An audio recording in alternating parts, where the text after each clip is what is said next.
now we saw the two types of constraints, the way they are managed.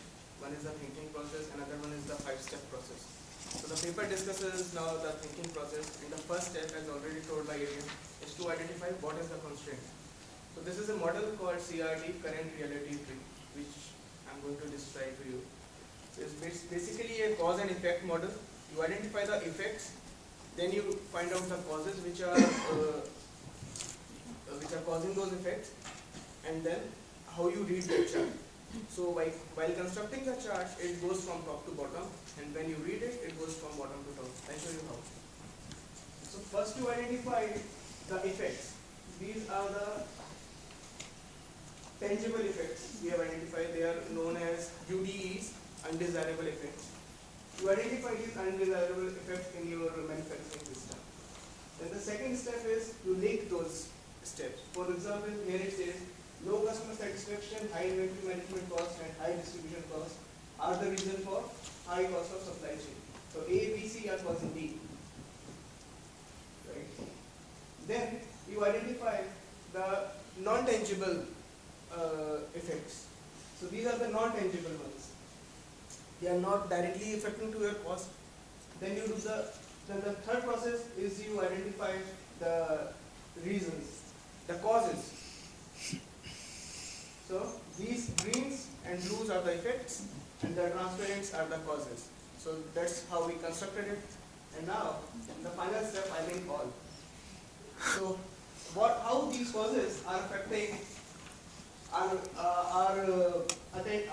the reason for my effects, right? So that now when you are going to read the chart, you have to read like, for example, silo mentality and no appreciation by the management are leading to low recycle use. That is further leading to high resource cost, leading to high cost of supply chain. So that's how you read a CRD. Next is the difference between a traditional and a theory constraint. First is the purpose. In a traditional one, it's individual based. It's based on the individual trade members. This, as already discussed, is a supply chain. The customer here are equal. So what now we have learned till now, the customer is the customer in the market. But in the traditional process, they treat each other as the customer. For example, the wholesaler, the manufacturer, and retailer, they are customer for each other. So they are not really looking into the main outside customer. So they keep the outside customer as same. Here it is not equal. The production process, the quality quantity depends on the front end customer.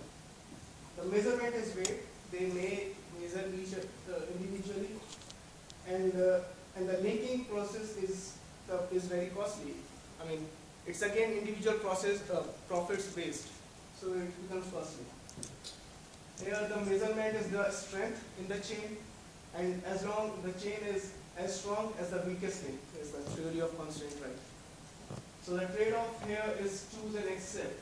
So again, it's individual based. So here, for example, let us say you want the best quality at in the shortest time, so it will cost you more as well. So you cannot achieve everything. So you have to compromise with one of the factors. That's the trade-off you have to do. You cannot get away without it. But here there is no trade-off, right? And if I am in one of the chain, I might, as per the requirements, I might shift my inventories, and there is no really trade-off. I don't have to compromise for it. Then there is the information. The information here is kind of a batch process system. It's yesterday we talked about it, the reorder points. So here they are passing the information once the stock is exhausted by the retailer. They are not passing the information, they are not projecting it as per the demands, but it's not there in the chain. Right? The relationship is push planning. You are producing a product, you are pushing it to the further chain till the seller. But here it can be push and pull, can be customer demand based as well, it can be initiative from the company as well of the new product.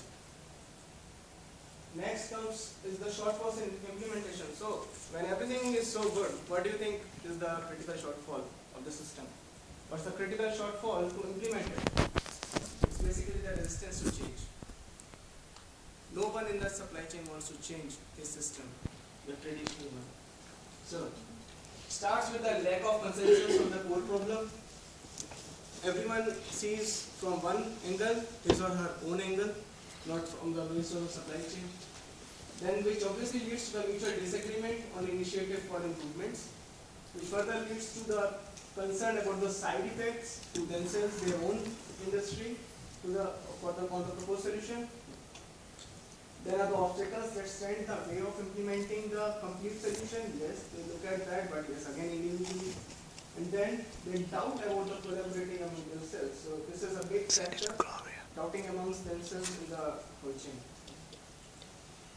So these are some of the key learning points. Work is still going on constraint management. It requires coordination while making any decision. It requires intensive training in functionalist thinking among the chain members. But there is a basic assumption that they are all aiming on a common goal. But again, right, it gets violated. There is no common goal. So the theory needs some polishing with respect to contradictory goals, then some incentive problems, and then reverse logistics.